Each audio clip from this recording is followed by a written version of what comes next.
Dona Rita, teu lookinho tá tão lindo. Ai, Cris! Cris é a Rochelle aqui da Austrália. Obrigada! É o meu lookinho de esperar o fim do mundo. Bom, como você já deve ter visto em algum local desta tela, o tema do vídeo de hoje é O Fim Está Próximo, ou Narrativa de Fim de Mundo. Bom, moçada, chegamos em fevereiro, final do mês. Este é o vídeo longo que vai ao canal. O nosso canal tem funcionado, desde o ano passado, da seguinte forma. Todo mês a gente solta 4 vídeos, sendo um Rita em 5 minutos, no qual a gente debate um tema em pouco tempo. Esse mês a gente debateu apropriação cultural. Mulheres Soda, que a gente conta a história soda de uma mulher soda da história que mudou o mundo através da sua presença. A gente falou da Miriam Makeba, né? A Mama África. Logo em seguida a gente tem um ABC do socialismo, foi ao ar o 6º da série, e agora a gente chegou ao vídeo longo. Todo vídeo longo, ele é disparado através de um acontecimento da cultura no Brasil. Em fevereiro, o que não faltaram foram esses acontecimentos. Eu pensei em falar sobre como a direita e setores liberais reagiram de forma desproporcional à fala do Lula, que comparou um genocídio a outro genocídio, mas a maioria dos nossos colegas de campo na esquerda marxista já fizeram vídeos sobre isso.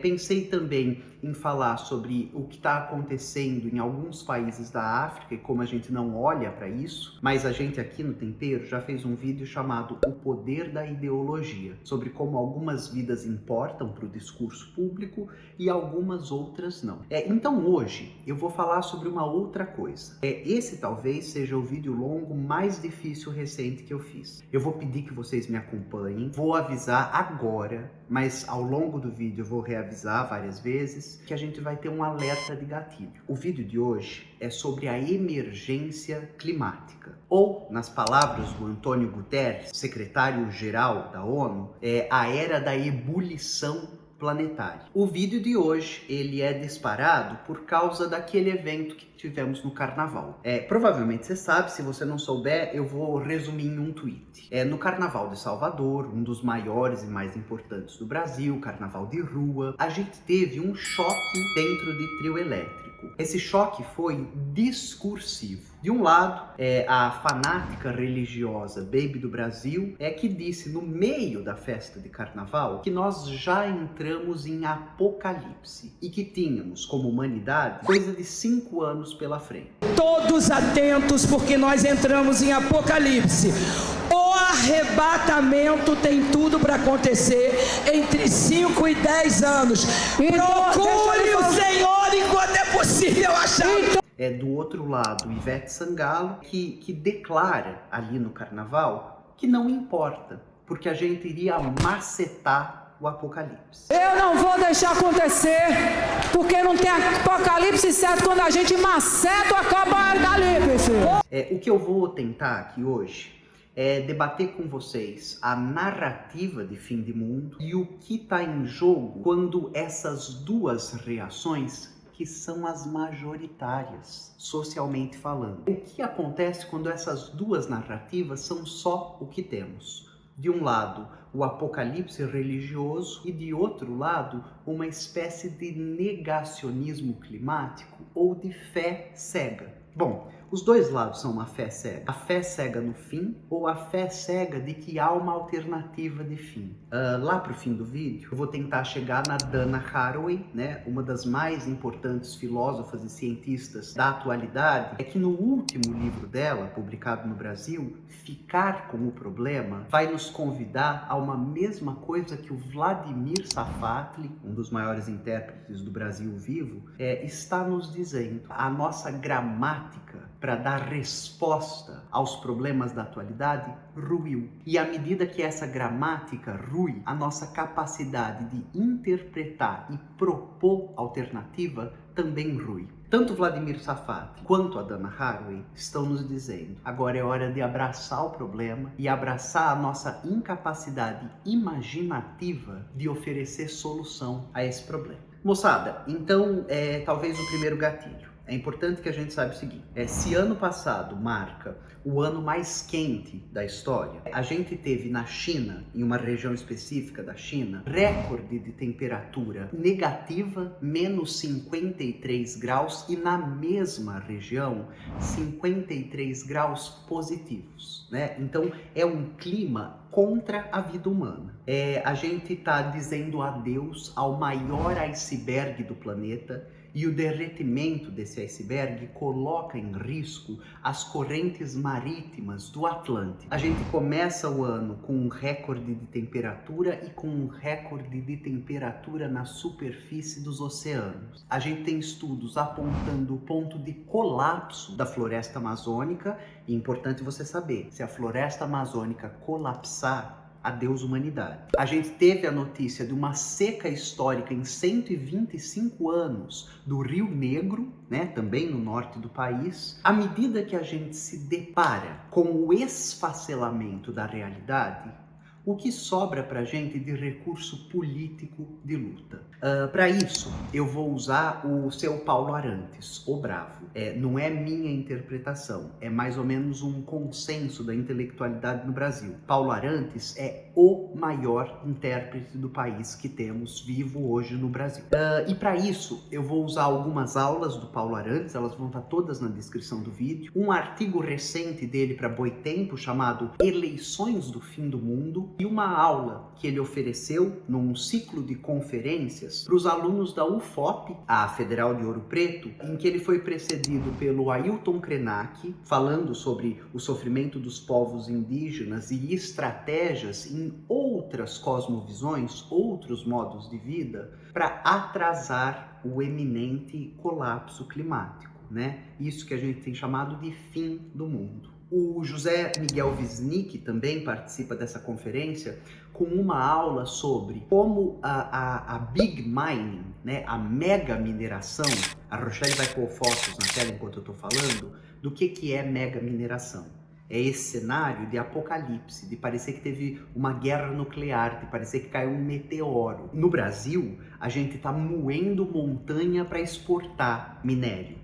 Né, minério não refinado, né, ainda tem esse problema da industrialização, enfim. Como a Big Mine, esse colapso ambiental, essa desgraça ambiental, aparece já na literatura do Drummond de Andrade, um dos nossos maiores poetas. Num livro dele dos anos 50, Claro Enigma, de 1951, o Drummond tem esse poema, talvez um dos mais importantes dele, Máquina do Mundo. E o Wisnik tem um ensaio brilhante interpretando como o impacto ambiental gerado pela grande mineração, essa mineração de proporções nunca antes vistas na história, aparece cristalizada na poesia desse poeta. Outro intelectual que participa da conferência é o Horácio Araoz. Ele publicou aqui no Brasil, pela editora Elefante, em 2020, um livro que faz uma genealogia da grande mineração e do desastre eminente do nosso modo de vida. O Paulo, ele se pauta na ideia da destruição e da modernidade. Essa não é uma ideia nova. Aqui no Ocidente, a gente tem uma longa tradição na filosofia de intelectuais que perceberam que o paradigma da modernidade, né, essa novidade cultural, econômica, organizacional, mas acima de tudo filosófica, uma concepção humana e social, já trazia consigo uma ideia de catástrofe. A gente foi treinado a pensar a modernidade como emancipatória, né? O sujeito cartesiano do René Descartes é esse sujeito individualizado, é esse sujeito isolado da natureza, né? Ele é um sujeito social, ele não é natural, isolado da crença de Deus. A ideia teleológica de final para de orbitar em torno do humano, e o humano se descola dela como sujeito moderno por excelência, aquele que guia o próprio rumo, o próprio caminho. Bom, aqui no Tempero a gente tem um vídeo curto sobre o Rousseau, Jean-Jacques Rousseau, esse intelectual da elite francesa, né, que vivia na corte e que já no século XVIII, 1700, tem uma visão negativa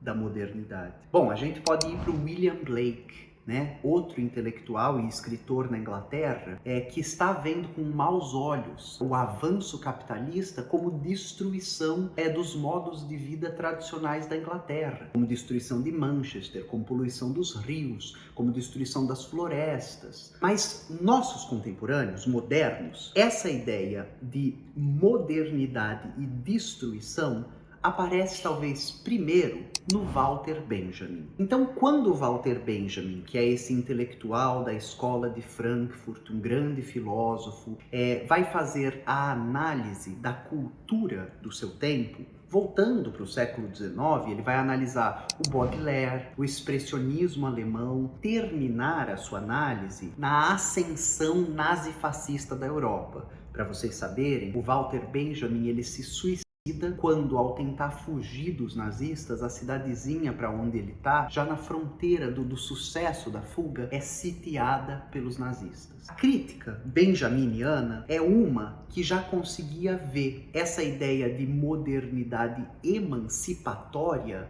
faliu. E a sua falência está na guerra química, que aparece na Primeira Guerra Mundial, entre 1914 e 18. E o Benjamin, ele não chegou a ver o que as armas químicas da Primeira Guerra Mundial iam virar. Judeus sendo assassinados em câmaras de gás em campos de concentração. Os próximos herdeiros dessa tradição e dessa crítica são o Theodor Adorno e o Horkheimer. O que eles foram capazes de perceber? Nesse livro, Dialética do Esclarecimento, também pode ser traduzido como Dialética do Iluminismo. Eles vão dizer, e talvez essa é uma das frases mais importantes da obra, que o mundo, a Terra, plenamente iluminada, a era das luzes, a ciência, a razão, conhecia agora o sol de uma catástrofe imensurável. Do que a gente está falando? Da Segunda Guerra Mundial. Do que a gente está falando? Da percepção europeia de que essa ideia de avanço, progresso, emancipação era uma face iluminada de uma face soturna e sombria, que era a destruição de tudo que havia e o prenúncio da destruição das possibilidades de vida no planeta Terra. Deixa eu explicar uma coisa para vocês. Narrativa apocalíptica a gente tem desde a Bíblia. Fim do mundo, bem que o povo da igreja fala. A ideologia cristã, a mitologia cristã, ela pensa o tempo como uma linha. Povos originários indígenas brasileiros não vão pensar dessa forma, né? O Nego Bispo, por exemplo, ele nos diz sobre começo, meio e começo outra vez. Agora, o que será que acontece quando a linha temporal de um povo começa em Gênesis e termina em Apocalipse? Volta para Baby do Brasil. Um dos nossos problemas é esse. É entender que a gente tem uma ascensão populista que se vale do discurso religioso, estou falando do bolsonarismo, mas não somente, estou falando do trumpismo, estou falando da ascensão dessa nova extrema-direita mundial, que se vale de argumentos religiosos e que vai gerar na população essa certeza do fim. Agora, é muito difícil você mobilizar as pessoas para lutarem contra a destruição do planeta quando essas pessoas estão treinadas a imaginar. Começa em Gênesis e termina no Apocalipse. Tá dado. É assim. Vai ter o arrebatamento. Deus vai salvar os justos. A Baby do Brasil diz isso no meio do carnaval. Procurem Jesus, né? Então, o fim está dado. Não há o que pode ser feito. É uma visão mecanicista da história. A gente desenrola para o fim. A nossa questão é que o discurso que parece se opor a esse apocalíptico da Baby do Brasil é tão apocalíptico quanto. Quando a Ivete propõe como alternativa macetar o apocalipse, a gente deu as mãos para o negacionismo climático liberal, de esquerda, bacaninha, meus anjos e minhas anjas. Nós estamos nos 45 do segundo tempo. As métricas estabelecidas pelo Acordo de Paris têm 3 anos para ser cumpridas. Senão, a gente não vai conseguir retardar o aumento de temperatura planetária. Aumento de temperatura planetária significa uma readequação de todos os fluxos de vida do planeta. Quando eu digo readequação, eu estou sendo eufêmica para dizer uma mudança brutal de tudo que a gente conhece. Essa é a ideia de apocalipse. Não pensar apocalipse como Armagedon, como esse dia que vai encerrar tudo. Pensar apocalipse como um ciclo de destruição de tudo que a gente conhecia como vital. Eu fui a um podcast com a Mari Moon e a Titi Miller, o Acessíveis. Lá eu falo sobre a eminência da crise climática e que agora, mais do que nunca, é o momento da gente angariar os nossos recursos de esperança. Porque é essa postura do tá dado, é o fim, não há o que pode ser feito, é exatamente o que a classe dominante precisa que nós estejamos fazendo. Não sei se você sabe, espero que você saiba, que isso não seja novidade para você. Hotel espacial sendo construído por e para bilionário. Bunker de sobrevivência sendo construído para e por bilionários. O que será que eles sabem que nós não sabemos? Lembra do filme Don't Look Up? Quando a sociedade de consumo estadunidense está defrontada com um meteoro que vai destruir o planeta, mas o discurso hegemônico isso é besteira de cientista, isso é alarmismo, e eles conseguem, através desse discurso, tempo para que a população continue produzindo, continue trabalhando, para que não haja revolução e eles deem os pulos deles para sobreviver. Meus anjos e minhas anjas, porque os bilionários estão construindo bunkers de sobrevivência. Veja se você entende o que eu estou te dizendo por negacionismo liberal, negacionismo de esquerda entre todas as aspas. É porque enquanto esse setor, capitaneado por um discurso conservador e reacionário da extrema-direita, te diz é o fim, acabou, procure Deus. O outro lado tem produzido como discurso um negacionismo bacana de ouvir, né? Ótimo ouvir a Veveta falando que vamos macetar. Não vamos, galera. Assim como estamos, nesse passo que estamos, não vamos macetar o apocalipse. É ele que vai nos macetar. Durante a COP28, a última reunião que debate o rumo do planeta e que foi financiada por sheiks árabes, que ganham dinheiro com a extração e exploração e refinamento de combustíveis fósseis, ela tem um episódio que eu acho que vale destacar. O Gustavo Petro, que é o primeiro presidente de esquerda da história da Colômbia, em que inclusive foi indicado ao Nobel da Paz, ele diz, olha, os nossos acordos, eles estão no papel. Né? Isso quando a América Latina está debatendo a COP. Eu preciso falar sobre os nossos desacordos. A extrema-direita está se consolidando nessa quadra histórica como negacionista climático. E na Austrália, eu e Rochalinha andamos de táxi com um taxista, um senhor branco de classe média, velho, que nos disse no carro que aquecimento climático não existe. É isso que a gente tem ouvido na boca da extrema-direita. Agora, os setores democratas, progressistas, gente, os setores liberais, os setores que estão de mão dada com o capitalismo, que não são setores anticapitalistas, eles têm falado de transição energética. Maravilha!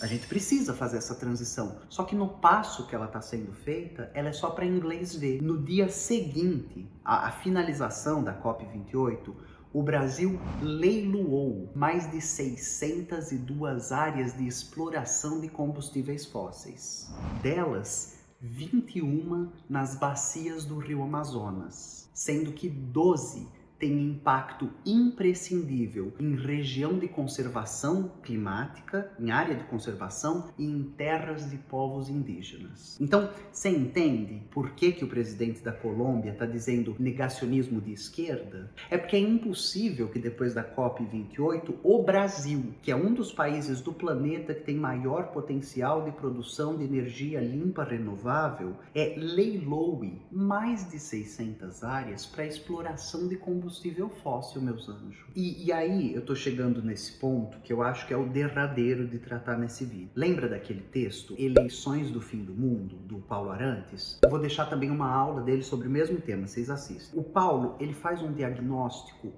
muito cristalino, que é o seguinte: nesse momento, né, de angústia climática, mas não apenas climática. A gente está passando por uma crise cíclica do capital, preços de moradia tão exorbitantes, a gente está tendo uma inflação histórica ao redor do planeta, a gente está tendo a ascensão nazifascista, vocês sabem disso. Enquanto isso está acontecendo, então enquanto a gente vê esfacelar o que a gente conhecia como mundo e vida, qual discurso é mais sedutor para o povo? Qual discurso é mais aderente no povo? Deus, pátria, família? Essas coisas que nunca mudam, que são eternas, que são instáveis, ou abracemos a incerteza e façamos dela algo novo. Você consegue entender do que eu estou te falando? E essa quadra histórica é o terreno fértil para o fascismo, porque o que o fascismo oferece como discurso é o regresso a um passado glorioso que nunca existiu.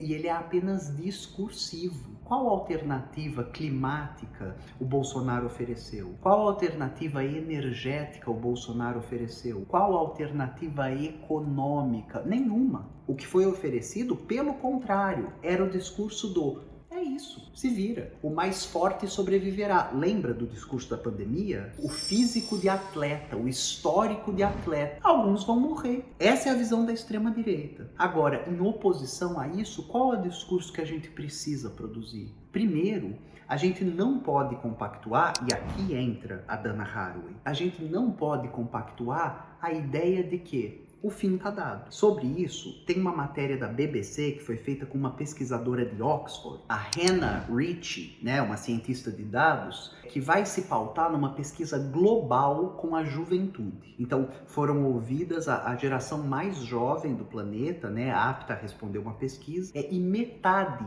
dos entrevistados e entrevistadas acredita que a humanidade está condenada. Não há mais nada para ser feito. Você entende que à medida que esse é o nosso horizonte de crença, acabou, a gente não vai fazer nada? Porque acabado por acabado, eu vou pegar os últimos anos que me restam e vou ver minha avó, vou passar com meu tio, vou tomar sol, vou curtir a doidado em festa, vou macetar o apocalipse no carnaval. E o que a Dana propõe no livro Ficar com o Problema é que a gente negue o discurso de o fim tá dado, mas negue também o discurso de acreditar que a tecnologia vai nos salvar, que a gente encontrará um jeito, que a gente sempre dê um jeito. A gente nunca esteve defrontado com algo tão grave quanto agora. Então, agora eu acho que é o maior gatilho que eu tenho para te dar. Eu vou deixar de recomendação e listado aqui na descrição um artigo, né, que foi publicado na Nature, que é a revista científica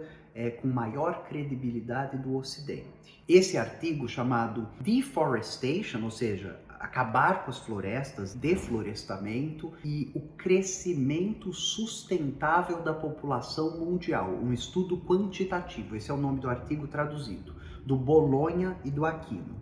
Já no resumo do artigo, eles nos dizem da eminência da catástrofe e que, segundo os modelos que eles estão atualizando dos anos 70, nós, enquanto humanidade, se nada for feito para a transição do nosso modelo econômico e de vida, temos menos de 10% de chance de sobreviver ao colapso. A Sabine Rosenfelder, que é uma física muito importante, uma pesquisadora renomada, respeitada em todo o mundo, fez um vídeo este mês chamado "Eu não estava preocupada com a crise climática, agora eu tô". Nesse vídeo, a Sabine analisa outros modelos que estão sendo usados para fazer previsão climática. E ela, no vídeo, depois de fazer a revisão criteriosa de toda a literatura científica e mostrar para você, ela faz um prognóstico que a gente deve passar por um colapso das economias globais nos próximos 20 anos. Tá vendo que entre a Baby do Brasil e a Ivete Sangalo, a Baby tem mais razão?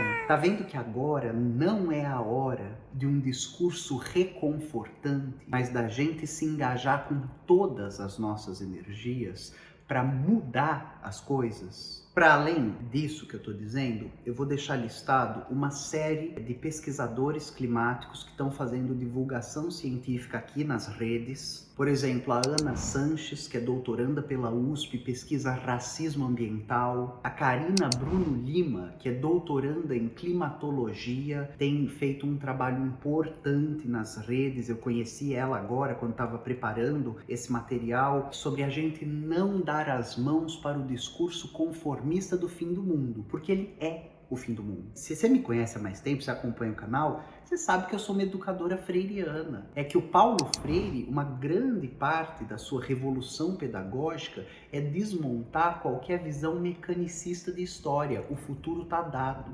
Ele não está dado. O futuro é o que a gente faz no presente para construir.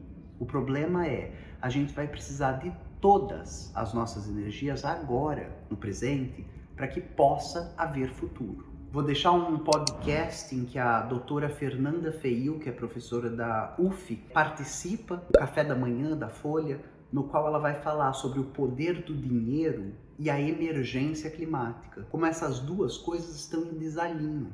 Os maiores interesses econômicos agora são para a manutenção das coisas como estão. A exploração dos combustíveis fósseis, a grande mineração. Como a gente, que somos os da história, a classe trabalhadora, os 99%, temos que nos engajar na mudança disso. E também um podcast em que a Alice Freyes Lemben, que é uma historiadora, né, tem o doutoramento dela com uma tese sobre os discursos do fim do mundo. Ela participou de um episódio bárbaro do História Pirata explicando o antropoceno. Essa era na qual a ação do homem, aliás, talvez a gente devesse chamar de capitaloceno, que é a ação dos grandes capitalistas, né? É a ação econômica do sistema que vivemos. Mudou o funcionamento do planeta, o funcionamento climático do planeta. Estamos falando de uma nova era. Mas eu vou tentar concluir com a Dana Haraway e o Raymond Williams. A Dana, quando ela nos diz o seguinte, é necessário que a gente dê início ao quitoloceno, quiton, a terra, a profundeza, que a gente seja capaz agora de fazer aliança com aqueles que sempre guardaram o planeta, os povos indígenas, a fauna, a flora, que a gente seja capaz de respeitar os direitos da natureza,